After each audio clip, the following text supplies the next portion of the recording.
पूरी दुनिया इस वक्त चीन में फैले कोरोना से डरी हुई है। वहां क्या हाल है इसके वीडियो भी लगातार आ रहे हैं, मैंने भी आपको दिखाए।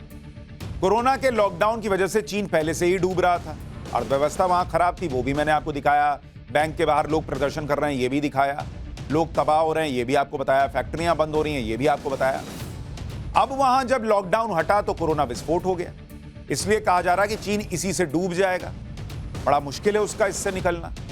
लेकिन चीन डूबा तो किस किस देश को लेकर डूबेगा, आज आपको यह बताऊं। क्योंकि ये अकेले नहीं डूबेगा, और क्यों अकेले नहीं डूबेगा यह भी आपको बताऊं। भारत के लिए बर्बाद चीन अच्छा है या कमजोर चीन, यह आज आपको समझना चाहिए। लेकिन पहले चीन का हाल आपको बता देता हूं। पिछले कई दिनों से आप देख रहे होंगे कि चीन से भयानक वीडियोज आ रहे हैं। वहां कोरोना की सुनामी आई, बताया जा रहा है कि हॉस्पिटल भर गए, शमशान में वेटिंग चल रही है, अस्पताल के कॉरिडोर में लोग मर रहे हैं, कंटेनर में लाशों के ढेर हैं, घरों में हफ्ते हफ्ते भर लाशें सड़ जा रही हैं, घर में रखे रखे, क्योंकि वहां शमशान में जगह नहीं है। चीन छोड़कर लोग भाग रहे हैं। कई रिपोर्ट्स तो दावा कर रही हैं कि चीन में एक एक दिन में 5-5 हजार लोगों की मौत हो जा रही है। पहले की कई रिपोर्ट बता चुकी हैं कि चीन में कम से कम 20 लाख लोग कोरोना से मर जाएंगे, ऐसी आशंका है।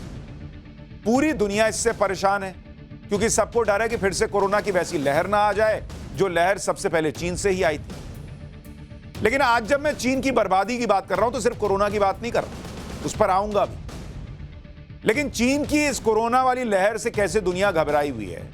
America, Italy, Japan, Malaysia, Bharat जैसे देशों ने चीन से आने वाले यात्रियों की टेस्टिंग शुरू कर दी है कि भैया टेस्ट करो, कहीं कोरोना लेके तो अपने यहां नहीं घुस रहे हैं। अच्छा, एक्सपर्ट ये आशंका जता रहे हैं कि चीन में जिस तरह कोरोना फैला हुआ है उससे किसी नए खतरनाक वेरिएंट के दुनिया भर में फैलने का भी रिस्क है। पता चला कुछ नया बन गया, लेके आके यहां हमारे यहां गिरा के चले गए, वो बम गिरा के चले गए, कोरोना बम। पूरी दुनिया को यह बड़ा खतरा इसलिए भी दिख रहा है क्योंकि चीन कोरोना को लेकर जितनी जानकारी देनी चाहिए उतनी दे नहीं रहा। उसकी आदत है, वो जानकारी छुपा रहा है। अमेरिका का कहना है कि चीन ये नहीं बता रहा कि उसके यहां कोरोना कितना बढ़ रहा है, वो जीनोम सीक्वेंसिंग भी की जानकारी भी छुपा रहा है। जापान की सरकार ने भी इस बात पर चिंता जता दी कि चीन कोरोना पर सही जानकारी साझा नहीं कर रहा है। WHO ने भी कह दिया है कि चीन में फैले कोरोना पर उसे और ज्यादा जानकारी चाहिए, खासकर अस्पतालों में मरीजों की संख्या और आईसीयू में मरीजों की संख्या पर जानकारी देनी चाहिए। मतलब सब परेशान हैं कि ये कोरोना जो फैल रहा है इसको लेकर चीन बहुत कुछ छुपा रहा है। अच्छा, चीन क्या कह रहा है कि उसके यहाँ हालात कंट्रोल में, बाकी लोग इसे बढ़ा चढ़ा कर दिखा रहे हैं। अरे बढ़ा चढ़ा कर वीडियो क्या हम बना दे रहे हैं? वीडियो तुम्हारे यहां से ना आ रहा है जी, हम अपने यहां का बना के और उसमें चाइनीज लोग फिट कर दे रहे हैं। लेकिन चीन कैसे झूठ बोल रहा है इसके सबूत लगातार आ रहे हैं ना। सोशल मीडिया पर चीन से जुड़े जो वीडियो वायरल हैं उनसे पूरी दुनिया में यही बात है कि चीन की हालत ठीक नहीं। अमेरिका के एक बड़े अखबार वॉशिंगटन पोस्ट ने चीन के सोशल मीडिया पर ऐसे सैकड़ों वीडियो को ट्रैक किया और यह पता लगाया कि चीन में इस वक्त की स्थिति क्या है। इसी से यह साबित हो गया कि चीन के बड़े शहरों में अस्पतालों में जगह नहीं बची है। जैसे इस वीडियो में दिख रहा है कि अस्पताल के अंदर मरीज खचाखच भरे हुए हैं, मरीजों के बेड अस्पताल के कॉरिडोर में ही लग गए हैं, यहां तक कि अस्पताल की लिफ्ट के साथ ही मरीजों के बेड लगे हुए हैं।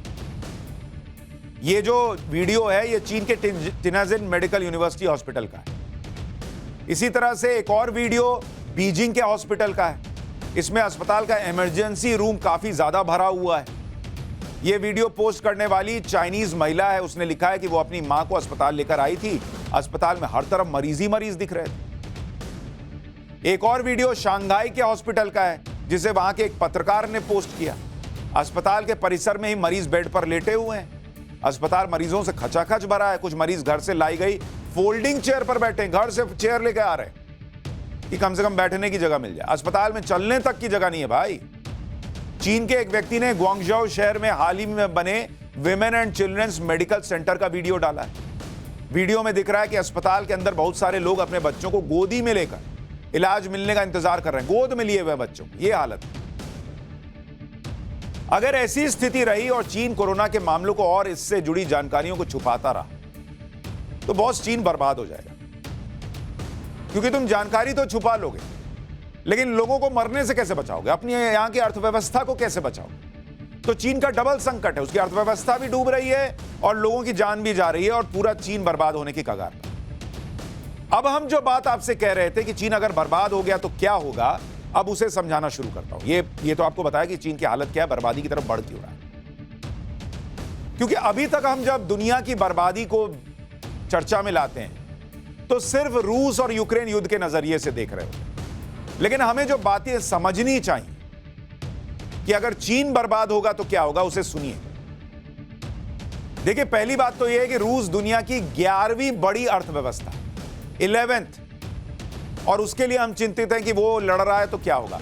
चीन तो दुनिया की दूसरी बड़ी अर्थव्यवस्था है बॉस, सेकेंड लार्जेस्ट इकोनॉमी है चीन। अगर चीन डूब गया तो सोचिए दुनिया में क्या हालात होंगे, क्योंकि दुनिया की दूसरी बड़ी अर्थव्यवस्था। दूसरी बात यह है कि रूस का बाजार सिर्फ तेल, गैस और अनाज तक सीमित है। तो अगर रूस प्रभावित होता है तो भाई तेल कहां से मिलेगा, गैस कहां से मिलेगा, अनाज कैसे आएगा। जबकि चीन दुनिया का सबसे बड़ा बाजार है। अगर यह बाजार ध्वस्त हो गया तो चीजें कहां बिकेंगी, यह दुनिया के लिए संकट खड़ा हो। चीन दुनिया का सबसे बड़ा व्यापारी देश है, सबसे बड़ा उत्पादक है, और सबसे ज्यादा विदेशी निवेश भी चीन में होता है। इसलिए मैं कह रहा हूं कि चीन जो है ना, वो इंटरकनेक्टेड है। दुनिया वैसे इंटरकनेक्टेड है, लेकिन चीन से पूरी दुनिया में कई देश हैं जो एक तरीके से जुड़े हुए हैं, डायरेक्ट और इनडायरेक्ट तरीके से। और इसलिए अगर चीन बर्बाद होता है तो वो अपनी अर्थव्यवस्था के साथ साथ पूरी दुनिया की अर्थव्यवस्था को लेकर डूबेगा। आप इसको मानिए न मानिए, अच्छा मानिए बुरा मानिए, लेकिन चीन चूंकि सेकंड लार्जेस्ट इकोनॉमी है तो वो बर्बाद होगा तो दुनिया में बहुत बड़ी सुनामी आ जाएगी, और वो बर्बादी की तरफ बढ़ रहा है। जबकि रूस यूक्रेन युद्ध की बात करें तो इसमें दुनिया की अर्थव्यवस्था सिर्फ तेल, गैस, अनाज के संकट तक की सीमित। मतलब इसको ऐसे समझिए कि चीन जो है ना, उसका घर जो है वो चारों तरफ से दूसरे घरों से लगा हुआ है। तो आप ये सोच सकते हैं कि इनके यहां सीपे जा रहा है, देखो इसके घर में पानी टपक रहा है, लेकिन आपको ये नहीं पता कि उसके घर में जो सीपे जा रहा है, जो पानी टपक रहा है, वो आपके घर की दीवारों को भी खोखला कर देगा, आपके यहां भी दीवारें बर्बाद कर देगा, और ये दुनिया भर में होगा। इसलिए उसके लिए जरूरी है कि वो सही जानकारी दे और अपनी अर्थव्यवस्था बचाए। चीन की अर्थव्यवस्था को समझने के लिए आपको कुछ आंकड़े बताता हूं, तब आपको समझ में आएगा कि चीन जो है वो कैसे दुनिया को ले डूबेगा अगर वो खुद जो है अपने आप को नहीं संभाल पाए। चीन की बात कर रहा हूं। ग्लोबल जीडीपी में जो दुनिया की जीडीपी है, इसमें चीन की हिस्सेदारी कितनी है आपको पता है? दुनिया की जीडीपी में। अभी तक हम देश की बात करते हैं ना भाई, कि देश की जीडीपी, दुनिया जितना कमा रही है उसमें 18% हिस्सा, 18% अकेले चीन का, सबसे बड़ा हिस्सा चीन का है। ग्लोबल एक्सपोर्ट, जो सामान निर्यात किया जाता है, मतलब दुनिया में जो सामान पहुंच रहा है अलग अलग हिस्सों से, उसमें 19% हिस्सेदारी चाइना की है, और दुनिया का सबसे बड़ा एक्सपोर्टर चाइना है। तो अगर चाइना में कोरोना बढ़ता चला गया, रुका नहीं, अर्थव्यवस्था डूबती चली गई, तो एक अच्छी बात तो यह है कि भारत के लिए मौके बनेंगे, कुछ भारत जैसे और देशों के लिए मौके बनेंगे। लेकिन अगर चाइना पूरी तरीके से ध्वस्त हो गया तो ये 19% का एक्सपोर्ट दुनिया में जो वो करता है वो रातों रात कोई और नहीं ना कर देगा भाई। ग्लोबल इंपोर्ट, जो दुनिया का सामान चीन अपने यहां खपाता है, जो लेता है दुनिया से, वो दुनिया का 15% सामान जो है वो चीन आयात करता है। ये दूसरा सबसे बड़ा इंपोर्टर। तो अगर चीन ध्वस्त हो गया, खत्म हो गया, बर्बाद हो गया, सुनने में आपको अच्छा लग सकता है क्योंकि दुश्मन है तो लगता है कि चलो ये बर्बाद हो रहा है, लेकिन चीन का कमजोर होना तो अच्छा है, लेकिन चीन का बर्बाद हो जाना आप सोचिए। ये 15% सामान जो दुनिया का चीन खरीदता है, ये कहां बिकेगा फिर? तो संकट को ग्लोबली समझना होगा कि ये आदमी अगर चीन नहीं सुधरा तो दुनिया को बर्बाद कर देगा अपने साथ साथ। अकेले डूबता तो क्या ही बोलते, लेकिन दुनिया को लेकर डूबे। ग्लोबल मैन्युफैक्चरिंग मतलब दुनिया में जो चीजें बनती हैं उसमें से कितनी चीजें चीन में बनती हैं आपको पता है? 28%, 28% दुनिया में सबसे ज्यादा मैन्युफैक्चरिंग चीन में होती है। तो चीन के डूबने का मतलब है, यह आपको चीन के डूबने का मतलब बता रहा हूं। चीन के डूबने का मतलब है कि दुनिया का एक बहुत बड़ा बाजार ध्वस्त हो जाना, दुनिया को सप्लाई करने वाला एक बहुत बड़ा सप्लायर डूब जाना, दुनिया को चीजें बना बना कर देने वाला एक बहुत बड़ा निर्माता डूब जाना। इसमें अपॉर्चुनिटी तो होगी, भारत के लिए बहुत बड़ी अपॉर्चुनिटी होगी, लेकिन वो रातों रात इनकैश नहीं हो सकती ना बॉस। तो भरभरा के चीन गिर गया तो दिक्कत हो जाएगी। इसके अलावा चीन दुनिया को 4400 तरह के प्रोडक्ट एक्सपोर्ट करता है। चीन की जीडीपी में फॉरेन ट्रेड का हिस्सा 34.5%, मतलब दुनिया का 34.5% पैसा कहां लगा हुआ है? चीन में लगा हुआ है। मतलब अगर दुनिया 100 रुपया खर्च कर रही है तो उसका 34 रुपया वो चीन पे खर्च कर रही है। यानी चीन दुनिया की फैक्ट्री है जो अगर बंद हो गई तो अपने साथ साथ दुनिया को ले डूबेगी। लेकिन ये तो बर्बादी का एक चैप्टर है बॉस, कि अगर वहां कोरोना नहीं संभला, वहां अगर अर्थव्यवस्था नहीं संभली तो रातों रात कितना बड़ा संकट आएगा। लेकिन एक दूसरा चैप्टर भी है। चीन ने अगर ताइवान पर हमला कर दिया जैसे रूस ने यूक्रेन पर किया, अगर वैसा कुछ हो गया तो बर्बादी का दूसरा चैप्टर शुरू होगा। क्योंकि रूस और यूक्रेन का जो युद्ध है ना, उसने दुनिया में अभी उतनी तबाही नहीं मचाई जितना चीन और ताइवान के युद्ध से मच जाएगा। और चीन और ताइवान के बीच युद्ध का खतरा पिछले कुछ समय से दिख भी रहा है। इसी बीच जब से चीन कोरोना को लेकर घिरा और जब से बॉर्डर पर तवांग में चीन के सैनिकों को भारत ने उसी के तरीके से धोया, तब से चीन उधर ताइवान के मोर्चे पर और आक्रामक हो, क्योंकि उसका अंदर लोगों को शांत करना है कि देखो मैं कैसे सबसे लड़ रहा हूं। तो वो इंडिया से तो कर नहीं पा रहा, तो वो ताइवान को लेकर आक्रामक हो। चीन के साथ युद्ध के खतरे को देखकर ही ताइवान ने अपने यहां कंपलसरी मिलिट्री सर्विस को 4 महीने से बढ़ाकर 1 साल का कर दिया। इससे भी चीन चिढ़ गया। चीन से निपटने के लिए ताइवान ने अपने डिफेंस के लिए नया प्लान बनाया। ताइवान ने हाल में अमेरिका से हथियार भी खरीदे हैं, क्योंकि इसी हफ्ते चीन ने ताइवान के हवाई क्षेत्र के पास स्ट्राइक ड्रिल की थी। इसमें चीन के 71 फाइटर जेट और ड्रोन शामिल।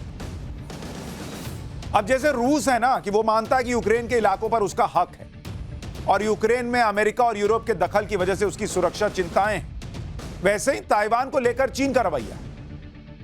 चीन तो पूरे ताइवान को अपना हिस्सा मानता है भाई। और ऐसे में अगर रूस के यूक्रेन पर हमले की तरह चीन ने ताइवान पर हमला कर दिया तो क्या होगा, यह बहुत सोचने वाली बात, क्योंकि अभी रूस और यूक्रेन के युद्ध से ही दुनिया में अर्थव्यवस्थाओं का बुरा हाल है। पूरी दुनिया देख रही है। अगर ताइवान के साथ चीन का युद्ध हो गया तो अर्थव्यवस्थाओं के लिए और तबाही आएगी, क्योंकि ताइवान यूक्रेन नहीं है बॉस। ताइवान का केस अलग है। इसे आप यूक्रेन और ताइवान को कंपेयर करके देखिएगा तो आपको समझ में आ जाएगा कि चीन और ताइवान लड़ गए तो दुनिया में कितना बड़ा संकट आएगा, कितनी बड़ी तबाही आएगी। इसको सुनिए। अगर यूक्रेन वर्सेस ताइवान कर दे, दोनों को अगर आपको समझना हो कि दोनों की क्या स्थिति है। यूक्रेन की पर कैपिटा इनकम जो है, पर कैपिटा इनकम मतलब प्रति व्यक्ति आय, ये यूक्रेन की कितनी आपको पता है? $5,000। $5,000। और ताइवान की कितनी है आपको पता है? वहां पर ये $5,000 जो है ये यूक्रेन की बता रहा हूं, ये करीब 4 लाख रुपए के आसपास हो। और ताइवान की पर कैपिटा इनकम है $35,000 बॉस, 7 गुना ज्यादा, यानी करीब 29 लाख रुपया। अब आप सोचिए कि ताइवान पर हमला हुआ, अर्थव्यवस्था उसकी टूटी तो दुनिया पर क्या असर पड़ेगा। यूक्रेन की जीडीपी कितनी है आपको पता है? यूक्रेन की जो जीडीपी है वो $200 बिलियन की, $200 बिलियन, यानी करीब करीब 16 लाख करोड़ रुपए। ताइवान की जीडीपी $820 बिलियन है, यानी करीब करीब 68 लाख करोड़ रुपए।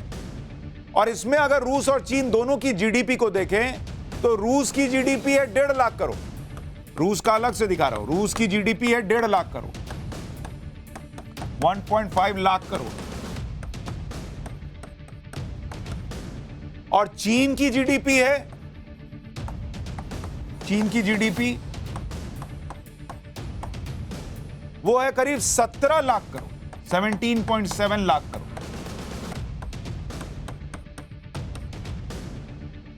अगर ताइवान के युद्ध में अमेरिका भी शामिल होगा तो अमेरिका और चीन आमने सामने आ जाएंगे। एक अनुमान के मुताबिक इससे अमेरिका की जीडीपी जो है वो 5% गिर जाएगी और चीन की जीडीपी 25% घट जाएगी। अब आप सोचिए दुनिया बचेगी कि तबाह हो जाएगी।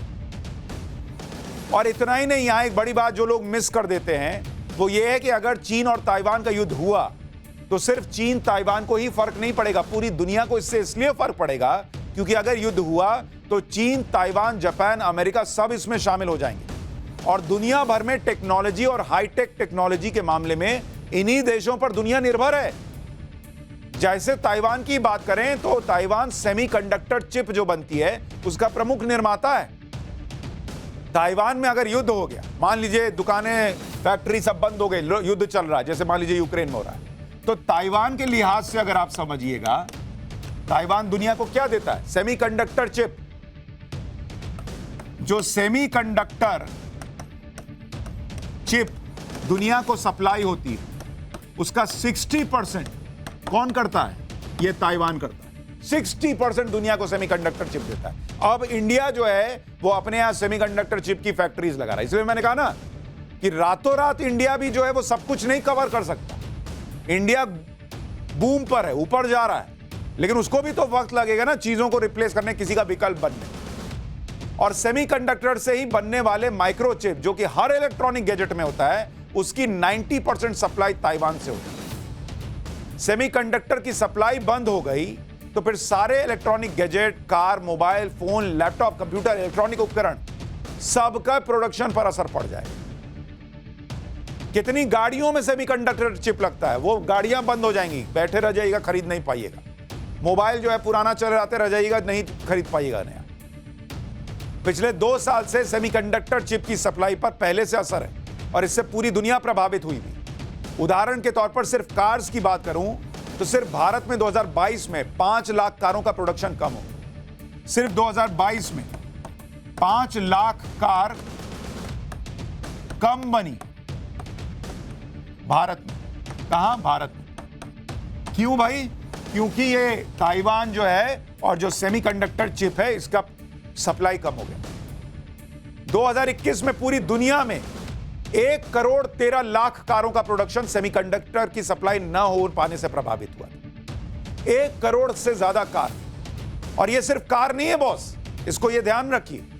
आप कहेंगे ठीक है कार नहीं खरीदेंगे, हम अगली बार खरीद लेंगे। भैया ये पूरी इंडस्ट्री है, पूरी इंडस्ट्री चलती है। अगर कार नहीं बन पाएगा सेमीकंडक्टर चिप की वजह से, पूरी इंडस्ट्री बैठ जाएगी, कितनों की नौकरियां चली जाएंगी, अर्थव्यवस्था नीचे आके गिर जाएगी। तो इसलिए चीन का बर्बाद होना, पूरी तरीके से ध्वस्त हो जाना, यह दुनिया के लिए भी बहुत बड़ा नुकसान खड़ा कर देगा।